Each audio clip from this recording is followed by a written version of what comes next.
Can anyone, including the Supreme Court of India, question the actions of a grown adult woman who hasn't broken the law? Can unproved allegations of indoctrination become grounds to say an adult woman can't make her own decisions? And why? Why did the Kerala High Court annul a marriage between two consenting adults which neither had objected to? And how could they send a girl to the custody of her parents without her consent? These are the questions we all should be asking about the Hadiya case. A case about an adult woman who converted to Islam of her own free will and decided to marry another Muslim, Shafin Jahan, of her own free will, as she said many times. Now, even though the Supreme Court has plucked Hadiya out of the custody of her parents, which the Kerala High Court had sent her to, and now let her go back to college, it's equally important to note what the Supreme Court did not do, which suggests that this whole thing is still being treated the wrong way and all the wrong questions are still being asked. Now, first, while the Supreme Court responded to Hadiya's wish to finish her studies, it ignored her wish to live with her husband while doing so. Not addressing Hadiya's relationship with Shafin is a huge problem because it means that on paper, their marriage is invalid because the court hasn't annulled the Kerala High Court decision. An immediate consequence means that it could be hard for her to meet Shafin freely because college authorities could make problems, which we know they're going to do. Now, the Supreme Court, after this, says that she will be taken to Salem to pursue her studies. Why taken?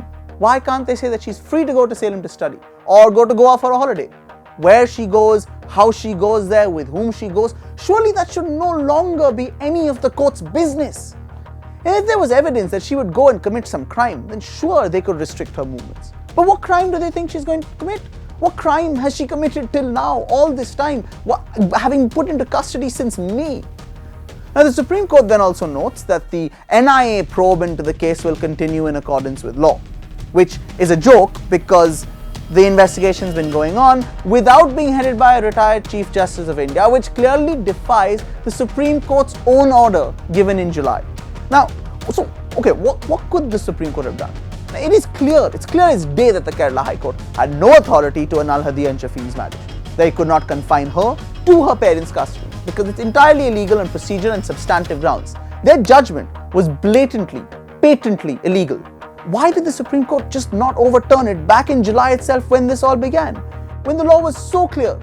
Instead, they put everything off till the NIA finishes its investigation, even though the Kerala High Court decision wasn't even based on any NIA investigation. And this NIA investigation, which talks about hypnosis and things which are utterly ridiculous, even if they said that they wanted to believe in it, they could have at least put a temporary stay on the annulment and freed Hadiya fully from her parents. By not doing this, the Supreme Court has set a dangerous precedent that the government and the police and the courts can ignore your rights without even trying to disguise it under some law.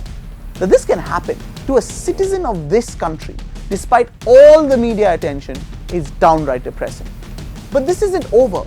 Make some noise, guys. Make it clear that you stand with Hadiya in solidarity and you support her fight for freedom. And not just some drip-fed, indulgently granted freedom, but the full-bodied freedom that our Constitution guarantees us.